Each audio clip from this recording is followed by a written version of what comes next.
हे दोस्तों, एक मॉल में एक बहुत ही बढ़िया सा इवेंट चल रहा था, मेला नाम का। जो बेसिकली गांव में मेले होते हैं ना, वैसे ही एक मेला रिक्रिएट करा गया था मॉल में। मतलब बहुत सारे झूले, खाने पीने की चीजें, भीड़ और बहुत ही मजेदार माहौल था। सारे लोग वहां पे हंसी मजाक और एंजॉयमेंट कर रहे थे। सब ऑलमोस्ट खुश थे। बट वहीं सबसे अलग एक बेंच पे एक लड़का बैठा था जो बहुत ही ज्यादा मायूस था। उसके आंख से आंसू निकलने ही वाले होते हैं, तभी उसके बाजू में एक आदमी आके बैठ जाता है। वो लड़का फटाक से अपने आंसू छुपाने की कोशिश करता है और फोन निकाल के स्क्रॉल करने लगता है ताकि उस आदमी को पता न चले। बट उस आदमी को पता चल गया होता है, इसलिए माहौल को थोड़ा काम डाउन करने के लिए वो आदमी मजाक में उससे पूछता है, क्या हो गया बेटा, मेले में घूम गए हो क्या? ना उसके ऊपर एक सार्केस्टिक स्माइल देते हुए बोलता है, नहीं, वो रहे मेरे दोस्त, मैं उनके साथ आया हूँ। ना वो आदमी देखता है तो उसके सारे दोस्त कुछ गेम्स खेल रहे होते हैं। तो आदमी पूछता है, तुम्हारे सारे दोस्त गेम खेल रहे हैं तो तुम क्यों नहीं खेल रहे हैं? वो लड़का बोलता है, बस ऐसे ही, मन नहीं है। वो आदमी जानबूझ के और चीज़ें बोलने लगता है, अच्छा लगता है तुम्हें गेम पसंद नहीं है, कोई और गेम खेल लेना उनके साथ, कोई बात नहीं। वो लड़का बोलता है, नहीं ऐसा कुछ नहीं है, पसंद नापसंद की बात नहीं है, बस मेरा मन नहीं कर रहा है। वो आदमी बोलता है, तुम्हें एक्चुअली उनके साथ गेम खेलना चाहिए, मेरे हिसाब से ये बहुत ही प्रेशियस टाइम है जो तुम मिस कर रहे हो। ना वो लड़का थोड़ा सा चिढ़ जाता है और बोलता है, सर मुझे नहीं खेलना है गेम, मुझे बस यहाँ पे बैठे रहना है। ना इसके बाद वो आदमी कुछ नहीं बोलता है। कुछ ही मिनट शांत रहने के बाद अचानक से वो लड़का बोल पड़ता है, मैं एक लूजर हूँ, अभी तक मैं जितने भी गेम खेलता आया हूँ सब मैं हारता जा रहा हूँ। और बात सिर्फ गेम्स की नहीं है, मैं अपनी लाइफ में हारता जा रहा हूँ। हर कोई मुझसे आगे निकलता जा रहा है। मेरे कई सारे दोस्त अब्रॉड सेटल होने वाले हैं और मैं यहीं कहीं अटका पड़ा हूँ। ना मैं ज़्यादा पैसे कमा पा रहा हूँ, ना मेरे रिलेशनशिप अच्छे हैं। हर चीज़ में मैं बस हारा हुआ फील करता हूँ। ना पढ़ाई में अच्छा, ना स्पोर्ट्स में अच्छा, कोई खास बात नहीं है मेरे में। ना ये सुनने के बाद वो आदमी लंबी सी सांस लेता है और बोलता है, एक बात बोलूँ, तुम यकीन करोगे? वो मुंडे हिलाता है। आदमी बोलता है, एक टाइम था जब मेरी सोच भी बिल्कुल ऐसी ही थी। वो लड़का पूछता है, आज आपकी लाइफ कैसी है, आप अच्छी लाइफ जी रहे हो? आदमी बोलता है, मैं आज अपनी ड्रीम लाइफ जी रहा हूँ, सब कुछ है मेरे पास। वो पूछता है, कैसे आपने अपनी लाइफ बदली? वो आदमी बोलता है, मैंने बुक्स पढ़ के अपनी साइकोलॉजी बदली। तुमने एक लाइन हमेशा सुनी होगी ना, कि losers focus on winners and winners focus on winning by working on themselves. ना ये वाली लाइन मैंने भी बहुत बार सुनी थी, बट मुझे कभी इसका मतलब समझ में नहीं आया था। तुम्हें समझ में आता है इसका मतलब? लड़का बोलता है, नहीं, मतलब हाँ, बस हमें अपने ऊपर फोकस करना चाहिए। आदमी बोलता है, हाँ हमें अपने ऊपर फोकस करना चाहिए, सही बात है, बट कैसे? ये चीज़ का आंसर कभी कोई नहीं बताता है। बट फॉर्चुनेटली मुझे एक बुक मिली जिसकी हेल्प से मुझे 10 ऐसी चीज़ें मालूम पड़ी, 10 ऐसी हैबिट्स, ऐसी क्वालिटीज़ जो हमारी साइकोलॉजी को एक विनर साइकोलॉजी बना देती है। ऑन द अदर हैंड, जब तक ये 10 आदतें हम अपनी लाइफ में नहीं रखेंगे, हम हमेशा लाइफ में एज अ लूजर ही फील करेंगे और कुछ बड़ा नहीं कर पाएंगे। बेसिकली 10 आदतें का उल्टा करना हमारी लाइफ को टोटली बर्बाद कर सकता है। नो आदमी बोल ही रहा होता है ये, तभी उसको एक फ़ोन आ जाता है अचानक से और वो बोलता है कि चलो मुझे अब जाना पड़ेगा, अर्जेंट काम आ गया है। लड़का बोलता है, बट सर वो 10 आदतें क्या है, कैसे मैं अपने ऊपर काम कर सकता हूँ, आप मुझे बताओगे? तो आदमी बोलता है, तुम्हारा नाम क्या है? वो बोलता है, अमन। उसके बाद वो आदमी पॉकेट से एक कार्ड निकालता है और उस लड़के को दे देता है। बोलता है, अगर तुम्हें वो 10 आदतों के बारे में, 10 क्वालिटीज़ के बारे में, 10 स्टेप्स के बारे में सीखना है तो कल मुझसे मिलने आ जाना। लड़का जब उसका कार्ड लेता है तो उस पर लिखा हुआ होता है डॉक्टर बुक और उनकी कॉन्टैक्ट डिटेल्स दी होते हैं। इसके बाद लड़का घर जाके सर्च करता है तो उसे मालूम पड़ता है कि जो डॉक्टर बुक है वो एक्चुअल में बहुत ही फेमस है। इनफैक्ट दुनिया के बड़े बड़े लोग इनके पास कंसल्टेशन के लिए जाते हैं। लड़का अपने आप को लकी समझता है कि उसे भी ये मौका मिला, इसीलिए फौरन वो दूसरे दिन डॉक्टर बुक के पास चला जाता है। अमन के एक्साइटमेंट लेवल बहुत ज़्यादा होता है जब वो डॉक्टर बुक से मिलता है। डॉक्टर बुक उससे मिलते ही उसे बताते हैं, बोलते हैं, अमन, कल जो मैं बातें तुमको बता रहा था, साइकोलॉजी चेंज करने से रिलेटेड बातें बता रहा था, वो मैं एक बुक से इंस्पायर्ड होकर तुमको बता रहा था जिसका नाम है the psychology of winning by Denis Waitley, जो बेसिकली एक अमेरिकन ऑथर, स्पीकर है, जिन्होंने हजारों लाखों लोगों को स्टडी करा है, उन्हें कंसल्ट करा है और नोटिस करा कि 10 आदतें ऐसी होती है जो लूजर्स को विनर से अलग बना देती है। और ये सारी आदतें सेल्फ रिलेटेड है, ना कि अदर्स रिलेटेड। मतलब ये आदतें सिखाती है कि कैसे हम अपने ऊपर काम करके चीज़ें बदल सकते हैं, दूसरों पे फोकस करने के बजाय। ना इस बुक में 10 बातों का जो सीक्वेंस है उसको मैंने थोड़ा मॉडिफाई कर दिया है और तुम्हारे लिए एक स्टेप बाय स्टेप प्रोसेस बनाया है, जो तुम अगर फॉलो करोगे तो पक्का तुम्हारी साइकोलॉजी पूरी तरीके से बदल जाएगी और तुम जिंदगी में कभी लूजर फील नहीं करोगे। ना ये सुनने के बाद अमन बहुत एक्साइटेड हो जाता है और वो बोलता है, प्लीज सर मुझे बताइए आप क्या है वो 10 क्वालिटीज या habits. Quality number 1, positive self awareness. Doctor बुक अमन को पीट रोज की कहानी सुनाते हैं, जिन्हें प्यार से चार्ली हसल के नाम से जाना जाता था। चार्ली हसल बेसिकली एक बहुत ही फेमस बेसबॉल प्लेयर थे जो अपनी डेडिकेशन और एक्सीलेंस के लिए बहुत मशहूर थे। उनका एक 4256 हिट्स का रिकॉर्ड था जो अब तक कोई नहीं तोड़ पाया है। वो एक बहुत ही ग्रेट प्लेयर माने जाते हैं। बट इंटरेस्टिंग बात यह है ना कि जब उन्होंने अपना करियर स्टार्ट किया था तब वो इतने ग्रेट नहीं थे, फार फ्रॉम इट। लेकिन बस उनकी एक आदत थी, एक आदत जिसने उन्हें इतना सक्सेसफुल बना दिया था। अमन पूछता है क्या थी वो आदत। डॉक्टर बोलते हैं वो क्या करते थे ना कि हर गेम के बाद चाहे वो जीते या हारे, पीट एक नोटबुक लेकर अपनी परफॉर्मेंस की डिटेल में एनालिसिस करते थे। हर प्ले, हर स्विंग, हर थ्रो को ब्रेक डाउन करते थे और सिर्फ अच्छी चीजों पर फोकस नहीं करते थे, वो ये भी देखते थे कि कहाँ से उनसे गलतियां हो गई। बेसिकली वो देखते थे कि क्या उन्होंने सही किया, क्या गलत, क्या उनके स्ट्रेंथ है, क्या उनके वीकनेसेस, और कहाँ कहाँ वो इंप्रूवमेंट ला सकते हैं। बेसिकली वो अपने अंदर एक सेल्फ अवेयरनेस ला रहे थे कि वो करंटली कितने केपेबल है और कितना उनको इंप्रूव होना चाहिए। और ये चीज़ करते हुए उन्हें बहुत सारी इंटरेस्टिंग बातें पता चली, जैसे कि फॉर एग्जांपल बेसबॉल सिर्फ फिजिकल नहीं बल्कि एक मेंटल बैटल भी है, जहाँ पे आप मेंटली बहुत शार्प होना चाहिए। आपको अपोनेंट्स के मूव्स भी एंटिसिपेट करने आना चाहिए, आपका फोकस अच्छा होना चाहिए, आपके अंदर थकान, स्ट्रेस, ये सारी चीज़ें नहीं होनी चाहिए, वरना आपके गेम पे इफेक्ट पड़ता है। और ये सारी चीज़ें तभी रियलाइज हुई जब वो ये एक्सरसाइज करते थे, जो सेल्फ अवेयरनेस और इंप्रूवमेंट के लिए बहुत इंपॉर्टेंट है। और वो सिर्फ अपने आप को ही नहीं, इसके बाद उन्होंने एक स्टेप फर्दर जाके वो अपने टीम मेंबर्स को भी जज करते थे, देखते थे कि वो क्या सही कर रहे हैं और क्या नहीं, जिससे उन्हें एक चीज़ समझ में आई कि बेसबॉल फेलियर का गेम है, क्योंकि बेस्ट से बेस्ट हिटर भी आधे से ज़्यादा टाइम फेल ही होते हैं, उनके बैट पे बॉल नहीं लगता। और ये सारी चीज़ों ने उन्हें एक एज दे दिया, जिसके बाद वो गेम में दूसरों से बहुत आगे निकलने लग गए। इनफैक्ट वो तो एंटिसिपेट भी करने लग जाते थे कि आगे क्या होने वाला है, इतना उनके अंदर सेल्फ अवेयरनेस की वजह से नॉलेज आ गई थी। इसीलिए पहला स्टेप यही समझो अमन, तुम्हें सबसे पहले अपने बारे में अवेयरनेस लानी होगी कि तुम्हारे स्ट्रेंथ क्या है, तुम्हारे वीकनेसेस क्या है, तुम कैसे इंसान हो। एक नोटबुक लो और अपने बारे में लिखना स्टार्ट करो। ये वो पहला स्टेप होगा जब तुम दूसरों से हटके अपने बारे में फोकस करना स्टार्ट करोगे। और ये करने के बाद तुम्हें सेकंड स्टेप फॉलो करना है, जो है पॉजिटिव सेल्फ इमेज। अमन, तुमने आर्नोल्ड का नाम तो सुना ही होगा। अमन बोलता है हाँ ऑब्वियसली सुना है। डॉक्टर बुक बोलता है उनकी स्टोरी एक बहुत ही इंस्पायरिंग स्टोरी है जो सबको सीखनी चाहिए। जैसे कि फॉर एग्जाम्पल आर्नोल्ड का जो सफर है वो बॉडी बिल्डिंग से स्टार्ट तो हुआ, बट वहाँ खत्म नहीं हुआ। उन्होंने एक्टिंग में भी अपना नाम बनाया और फिर पॉलिटिक्स में भी वो पहुंचे। मतलब वो एक एक्स्ट्रा ऑर्डिनरी एग्जाम्पल है जिन्होंने सेल्फ इमेज का इतना अच्छे से यूज करके लाइफ में अपने बहुत अच्छा किया। जबकि आर्नोल्ड शुरू में बिल्कुल ऐसे इंसान नहीं थे। वो एक ऑस्ट्रिया के छोटे से गांव में पैदा हुए थे। उनके पास पैसा नहीं था, रिसोर्सेज नहीं था, लोगों का सपोर्ट नहीं था, सब चीज उनके खिलाफ थी। लेकिन उनके पास सिर्फ एक चीज थी, वो था उनका सेल्फ इमेज। आर्नोल्ड हमेशा अपने आप को एक ग्लोबल आइकॉन की तरह देखते थे।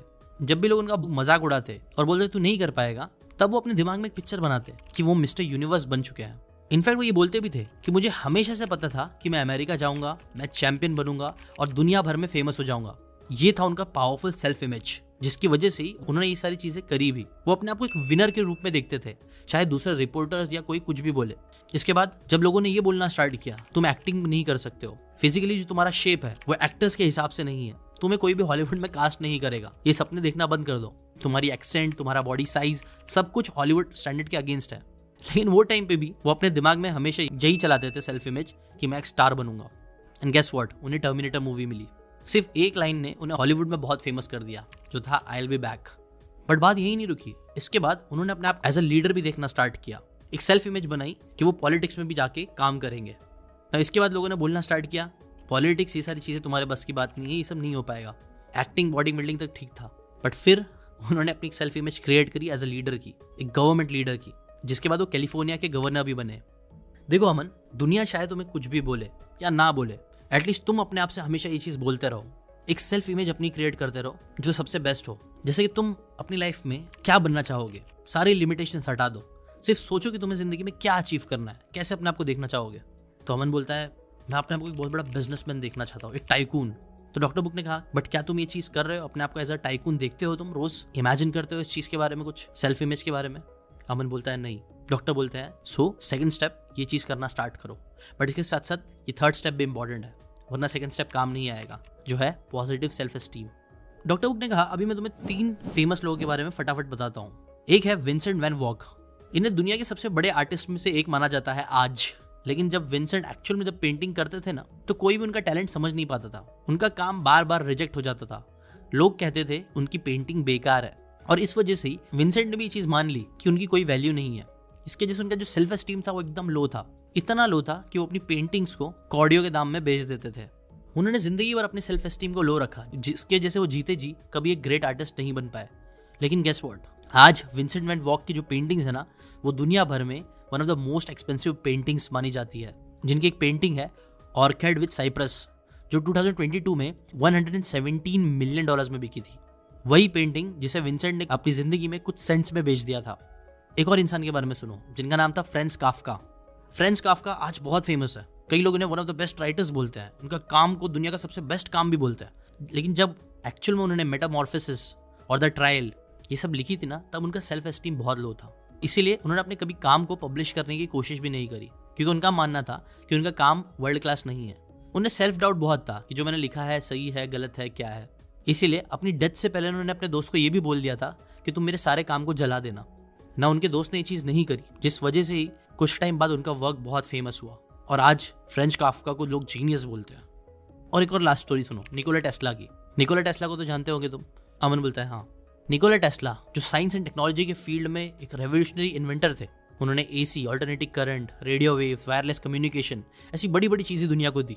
लेकिन उनका भी जो सेल्फ एस्टीम था वो बहुत ही लो था, इसीलिए वो हमेशा अंडर कॉन्फिडेंट फील करते थे, जिस वजह से ही उनका काम बहुत विजनरी होने के बाद भी उनके अंदर विजन नहीं आ पाता था। कई लोगों ने उनके काम का फायदा उठाया जो खुद विजनरी थे, लेकिन वो कभी अपनी जिंदगी में बहुत फेमस नहीं हो पाया।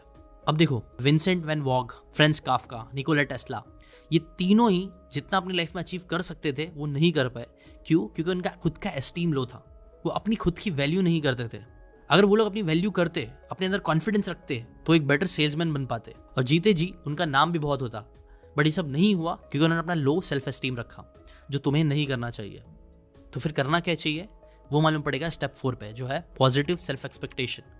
मोहम्मद अली वर्ल्ड के one of the greatest boxers of all time माने जाते हैं। जो चीज़ के लिए मोहम्मद अली इतने फेमस हुए थे ना, ऑब्वियसली उनकी स्किल्स तो थी ही, बट उसके साथ साथ था उनका अनपैरेलल्ड कॉन्फिडेंस। जब भी वो कोई रिंग में उतरते थे ना, या मैच में इंटरव्यू देने से पहले, उनकी हमेशा से एक फेमस लाइन होती थी, आई एम द ग्रेटेस्ट। और ये सिर्फ कोई घमंड नहीं था, ये उनके ऊपर का सेल्फ एक्सपेक्टेशन था। जब उन्होंने स्टार्ट किया तो लोगों ने बोला कि तुम्हारे पास वो बॉडी नहीं है, वो फिजिकल स्ट्रक्चर नहीं है कि तुम अच्छे बॉक्सर बन पाओ। बट उन्होंने अपने आप को अंडर एस्टिमेट कभी नहीं किया। वो हमेशा अपने आप से एक्सपेक्ट करते थे कि वो एक चैंपियन है और चैंपियन बनेंगे। इसीलिए कई बार जब दूसरे बॉक्सर्स जो नर्वस फील करते थे, वो उनको मेंटली पहले ही हरा देते थे। और सामने स्ट्रांग कोई इंसान हो तो भी उनका खुद के जो एक्सपेक्टेशन उनके ऊपर थे वो बहुत ज़्यादा थे। जैसे कि फॉर एग्जाम्पल एक बहुत ही आइकॉनिक मूवमेंट आया था जब अली ने वर्ल्ड हैवीवेट चैंपियन सॉनी लिस्टन का चैलेंज एक्सेप्ट कर लिया था। नो लिस्टन जो था ना, वो एक बहुत ही डेंजरस बॉक्सर माना जाता था और सब लोगों के एक्सपेक्टेशन यही था कि अली हार जाएगा। अली के माइंड में एक अलग ही मूवी चल रही थी। उसने मीडिया के सामने डिक्लेयर कर दिया था लिस्टन को कोई चांस नहीं मिलेगा, मैं उसे हरा कर दिखाऊंगा and I am the greatest. No यही एक्सपेक्टेशन के साथ वो रिंग में गए एंड गेस व्हाट, वो जीत भी गए। और ये मैच के बाद अली सिर्फ एक बॉक्सर ही नहीं, एक लेजेंड बन गए। उन्होंने प्रूफ कर दिया था कि तुम अपने आप को अगर विनर मानते हो और उसके लिए मेहनत करते हो तो तुम विनर बन के भी निकलते हो। इसलिए अमन, तुम भी अपने ऊपर अपनी एक्सपेक्टेशंस को बेटर करो। अपने खुद के लिए एक्सपेक्ट करो कि तुम बड़े काम करोगे और चीज़ें होगी। बट सिर्फ एक्सपेक्टेशन से भी काम नहीं बनेगा, उसके साथ स्टेप 5 पे भी आना है, जो है पॉजिटिव सेल्फ डायरेक्शन। इसके लिए उन्होंने सारा ब्लेकली का एग्जाम्पल दिया। सारा ब्लेकली स्पैंक्स की फाउंडर है, जो एक $1 बिलियन वुमेन है, जिनकी नेटवर्थ आज $130 करोड़ है। वेल, आज उनकी जर्नी ऐसी है, बट पहले वो भी नॉर्मल लड़की ही थी। कॉलेज के बाद उन्हें भी समझ नहीं आ रहा था कि उन्हें करना क्या है, इसीलिए वो 7 साल तक door to door fax machine बेचती थी। 7 साल ये काम करने के बाद उन्हें एक चीज़ समझ में आ गई कि ये जॉब उनके लिए नहीं है। लेकिन उन्हें ये भी समझ में आ गया था कि लाइफ में एक डायरेक्शन में चेंज लाना पड़ेगा। एक दिन जब सारा पार्टी के लिए तैयार हो रही थी, तब उन्होंने नोटिस करा कि उनका जो आउटफिट है ना, उसके नीचे जो अंडरगारमेंट्स है वो इतने कंफर्टेबल नहीं है, स्मूथली फिट नहीं हो रहे हैं, उनकी बॉडी शेप अच्छी नहीं लग रही है। तब उनके दिमाग में आइडिया आया कि क्यों ना एक ऐसा अंडरगारमेंट बनाया जाए जो कंफर्टेबल हो, स्मूथली फिट हो और बॉडी शेप को और अच्छा दिखाए। और यही आइडिया उनका टर्निंग पॉइंट हुआ। 7 साल उन्होंने जो मेहनत करी थी सेल्स में, फिर वही सारी स्किल्स को उन्होंने पकड़ के ये वाले आइडिया को बेचा, और ऐसा बेचा कि वो एक बिलियनर बन गई। और इंटरेस्टिंग बात ये देखो, सारा के पास कोई फैशन या बिजनेस का बैकग्राउंड नहीं था। उन्होंने कभी डिजाइनिंग स्कूल में एडमिशन नहीं लिया था। बस उनके अंदर एक चीज आ गई थी, डायरेक्शन समझ में आ गया था कि ये डायरेक्शन में आगे बढ़ना है, प्रोडक्ट लॉन्च करना है, अपना ब्रांड बनाना है। उसके बाद क्या था, सेल्स का एटीट्यूड लगाना था और घुस जाना था। उन्होंने कई सारे मैन्युफैक्चरर्स को अप्रोच किया जिन्होंने उनका आइडिया रिजेक्ट किया। बहुत सारे स्टेप्स में बहुत सारे चैलेंजेस आए, लेकिन डायरेक्शन क्लियर था, इसलिए वो बंदी रुकी नहीं। इनफैक्ट एक टाइम ऐसा भी था कि सारा खुद अपने प्रोडक्ट को लेके जाके रिटेल स्टोर में खुद पर्सनली बेचती थी उसे। बट उनका बिलीव इतना स्ट्रांग था अपने डायरेक्शन को लेके कि वो कभी रुकी नहीं। जिसके बाद फिर ओपरा विनफ्री ने उस ब्रांड को प्रमोट कर दिया एंड रेस्ट बिकेम हिस्ट्री। स्पैंक्स आज दुनिया की one of the most popular undergarment brand बन चुकी है और सारा ब्लेकली वर्ल्ड की यंगेस्ट फीमेल बिलियनर। देखो अमन, ये स्टेप बहुत इंपॉर्टेंट है कि एक सही डायरेक्शन पकड़ना, positive awareness, image, esteem, expectation set करने के बाद एक डायरेक्शन होना बहुत जरूरी है ना। अमन पूछता है कि हाँ, डायरेक्शन में मुझे भी थोड़ा कंफ्यूजन होता है, डॉक्टर बुक बोलता है हाँ होगा, बहुत से लोगों को होता है, फिक्र मत करो, उसके बारे में हम एंड में बात करेंगे, अभी के लिए सारे 10 स्टेप समझ लो, 10 साइकोलॉजिकल हैबिट्स को समझ लेते हैं, ठीक है। हमने बोलता है हाँ ठीक है। फिर डॉक्टर बुक आते हैं 6 साइकोलॉजिकल हैबिट पे जो अपने सेल्फ के लिए हमें करना है, वो है पॉजिटिव सेल्फ मोटिवेशन। इसके लिए उन्होंने अमन को विल्मा रुडोल्फ की कहानी बताई। विल्मा रुडोल्फ जन्म से प्रीमेच्योर बॉर्न हुई थी। बचपन में उन्हें पोलियो हो गया था। पोलियो की वजह से उनका जो लेफ्ट लेग था वो पैरालाइज हो गया था। डॉक्टर ने साफ साफ बोल दिया था कि विल्मा कभी चल भी नहीं पाएगी। ना ऐसे टाइम पे उनके लिए सिर्फ एक नॉर्मल जिंदगी जी पाना एक बहुत बड़ा सपना होता, बट उन्होंने इससे एक कदम आगे का सपना देखा। उन्होंने सोचा एक ओलंपिक एथलीट बनने का। ना सबको लगता था कि क्या बकवास है, ऐसे थोड़ी हो सकता है, ये फिजिकली इम्पॉसिबल है। लेकिन विल्मा के पास है ना एक ऐसी चीज़ थी जो और किसी के पास नहीं थी, जिसने सबको सरप्राइज भी कर दिया। वो था उनका इंटरनल मोटिवेशन। डॉक्टर्स चाहे कुछ भी कह रहे हो, लोग चाहे कोई भी कुछ भी कह रहे हो, विल्मा ने कभी भी अपने सपनों को छोड़ा नहीं। छोटी उम्र में ही उन्होंने जो डिसीजन ले लिया था कि मैं पैरालिसिस को हराऊंगी और एक दिन दौड़ूंगी, और सिर्फ दौड़ूंगी भी नहीं, जीतूंगी, ये उनके अंदर का एक बहुत स्ट्रांग मोटिवेशन था। इसीलिए विल्मा हर दिन अपने लेग पे ब्रेसेस लगाती थी और प्रैक्टिस करती थी। और गेस व्हाट, प्रैक्टिस करते रहने की वजह से उनके पैरों का कंट्रोल धीरे धीरे उनके पास आने लग गया। फिर उन्होंने बिना ब्रेसेस के चलना सीखा, फिर उन्होंने थोड़ा हल्के हल्के से दौड़ना सीखा, और दौड़ने के बाद उन्होंने सारी फिजिकल लिमिटेशन को तोड़ते हुए 16 की उम्र में ही ओलंपिक ट्राईआउट्स के लिए अपना प्रिपरेशन स्टार्ट किया। जिसके बाद उन्होंने सिर्फ क्वालिफाई ही नहीं किया, बल्कि अपने सेल्फ मोटिवेशन, डिटर्मिनेशन की वजह से उन्होंने 1960s में रोम ओलंपिक्स में 3 गोल्ड मेडल्स जीती है। विल्मा रुडोल्फ दुनिया की फास्टेस्ट वुमेन बन गई जो कभी अपने पैरों पे खड़ी भी नहीं हो सकती थी। अमन, डायरेक्शन अगर एक बार हमें समझ में आ जाए, उसके बाद ये जरूरी है कि हमारे अंदर एक खुद का सेल्फ मोटिवेशन रहे, कोई एक चीज जो हमें खुद से मोटिवेट करते रहे, जिसके साथ साथ डिसिप्लिन भी बहुत जरूरी है। मोटिवेशन चाबी की तरह होता है जो गाड़ी स्टार्ट करने में हेल्प करता है, लेकिन इसके बाद स्टेप 7 भी जरूरी है, जो है पॉजिटिव सेल्फ डिसिप्लिन, जिससे तुम्हारी गाड़ी तुम्हारे सपनों की डेस्टिनेशन तक चलती रहे। और इसके लिए डॉक्टर ने कोबी ब्रायंट का एग्जाम्पल दिया। तुमने कोबी ब्रायंट का तो नाम सुना ही होगा, जो सैडली अब हमारे बीच में नहीं है। अमन ने कहा कि हाँ, मैंने न्यूज़ में देखा था। अमन, मुझे नहीं पता कि तुम्हें पता है कि नहीं, बट कोबी ब्रायंट बहुत ही फेमस थे। वो जाने जाते थे उनके इनक्रेडिबल स्किल्स और डिटर्मिनेशन के लिए, बट उनका सीक्रेट उनका टैलेंट नहीं था। जो चीज़ ने उन्हें इतना फेमस बनाई थी वो था उनका रिलेंटलेस डिसिप्लिन, उनका नो शॉर्टकट्स का एटीट्यूड जो हमेशा अप्लाई करते थे। कोबी ब्रायंट इतने डिसिप्लिन है ना, उसके बारे में एक यंग NBA प्लेयर बताते हैं कि जब उन्हें ना कोबी ब्रायंट के साथ प्रैक्टिस करने का मौका मिला तो दोनों ने एक टाइम फिक्स किया, सुबह 4 बजे आके प्रैक्टिस करेंगे ना। 4 बजे जब वो यंग प्लेयर एकदम नींद में थका फील करते हुए प्रैक्टिस करने आया तो वो देख के शॉक हो गया। उसने देखा कि जो कोबी ब्रायंट थे ना, वो वहाँ पे ऑलरेडी मौजूद थे और पसीने से लथपथ थे। पूछने पे उन्हें मालूम पड़ा कि कोबी तो ऑलरेडी वहाँ पे 3 बजे से अपने ड्रिल्स की प्रैक्टिस उन्होंने शुरू कर दी थी। और गेस व्हाट, जहाँ पे वो दूसरा यंग प्लेयर प्रैक्टिस कर करके थक गया, उसके बाद कोबी ब्रायंट ने 1 घंटा और प्रैक्टिस करी। तब उस यंग लड़के ने पूछा कि आप इतनी मेहनत क्यों करते हो, आप तो ऑलरेडी बेस्ट प्लेयर हो।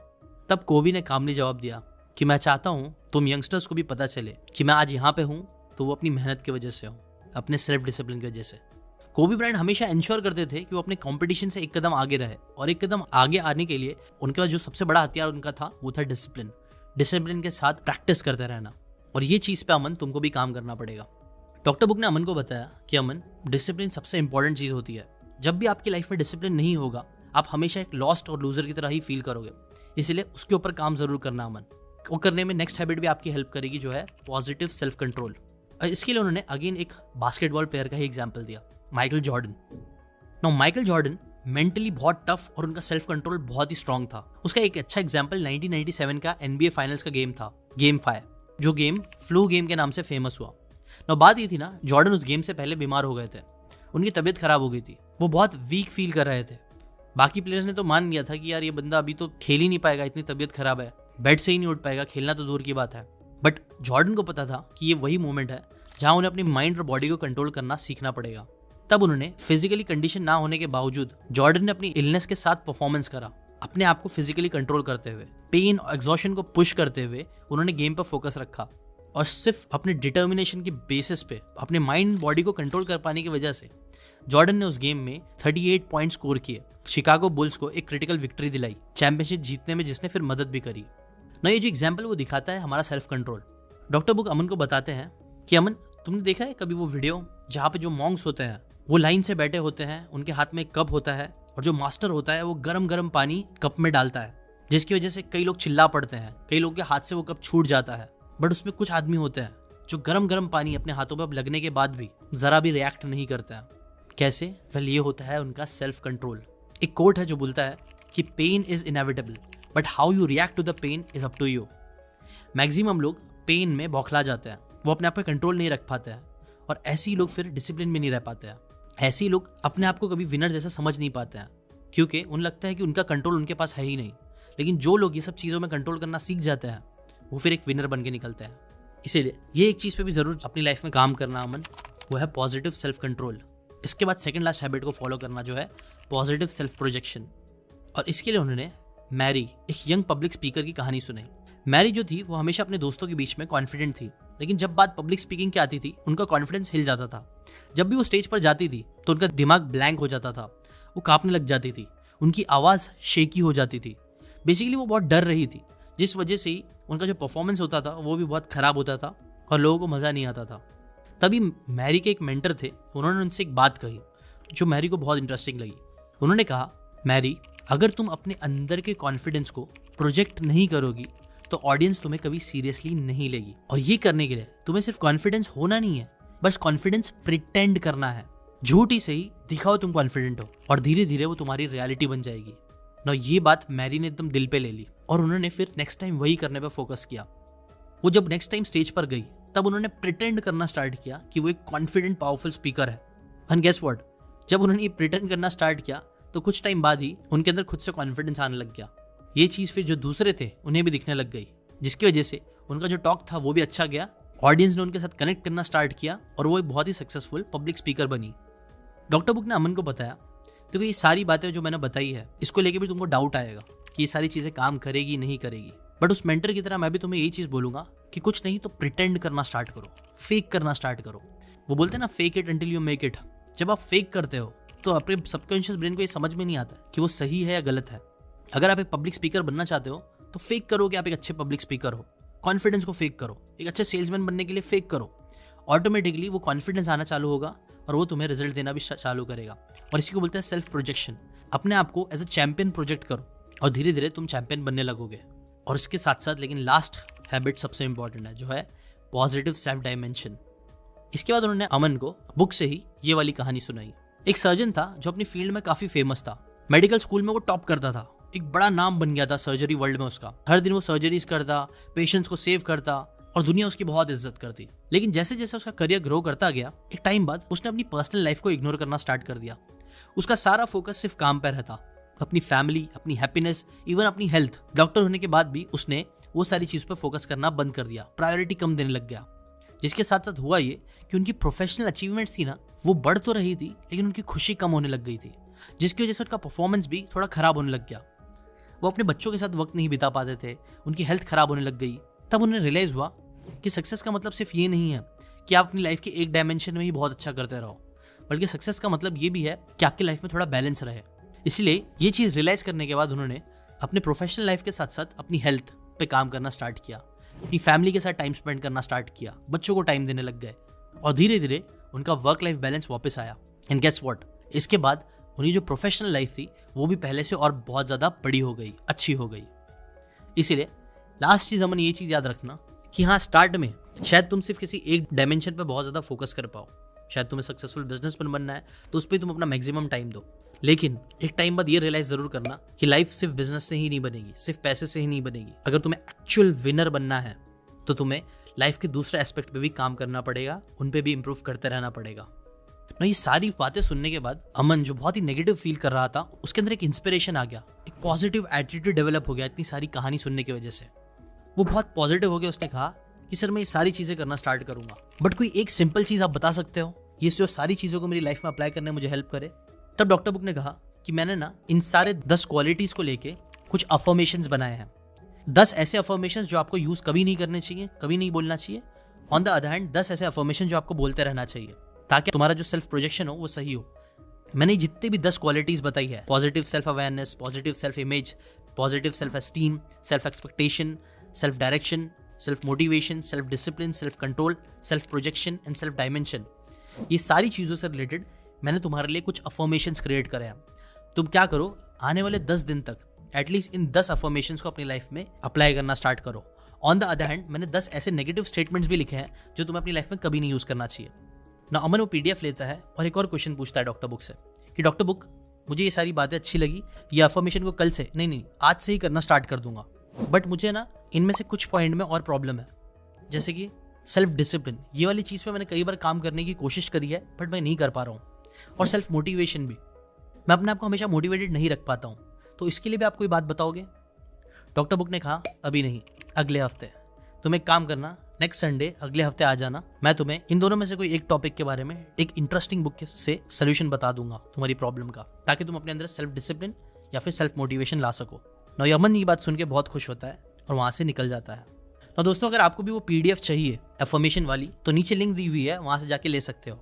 और अगर आपको, जैसा कि वीडियो में सेल्फ डायरेक्शन की भी बात करी गई थी, अगर आपको अपनी लाइफ में कौन से डायरेक्शन में आगे बढ़ना है, इस चीज़ के बारे में नहीं समझ में आ रहा है, तो मैं आपको हाईली रिकमेंड करूंगा कि मैं एक 2 डे का वर्कशॉप कर रहा हूँ जिसका प्राइस बहुत ही मिनिमम है। आप वो 2 डे का वर्कशॉप जरूर अटेंड करना। वहाँ पे मैं आपको बताऊंगा कि कैसे आज के टाइम पे कंटेंट क्रिएशन, जो मैं खुद करके बहुत पैसे कमा रहा हूँ, उसकी हेल्प से कैसे आप आगे बढ़ सकते हो, कैसे आपका अनफेयर एडवांटेज बन सकता है कंटेंट क्रिएशन, चाहे आप लाइफ में कोई भी डायरेक्शन सिलेक्ट करो। अगर आप उसमें इंटरेस्टेड हो तो उसकी लिंक भी डिस्क्रिप्शन में, वहाँ से जाके आप वो वर्कशॉप ज्वाइन कर लो। ठीक है, अभी के लिए इतना ही। मिलते हैं नेक्स्ट वीक, जहाँ पे हम सेल्फ डिसिप्लिन या सेल्फ मोटिवेशन की बात करेंगे। आप कमेंट करके बताना आपको किस में ज़्यादा इंटरेस्ट है। Till then, bye bye.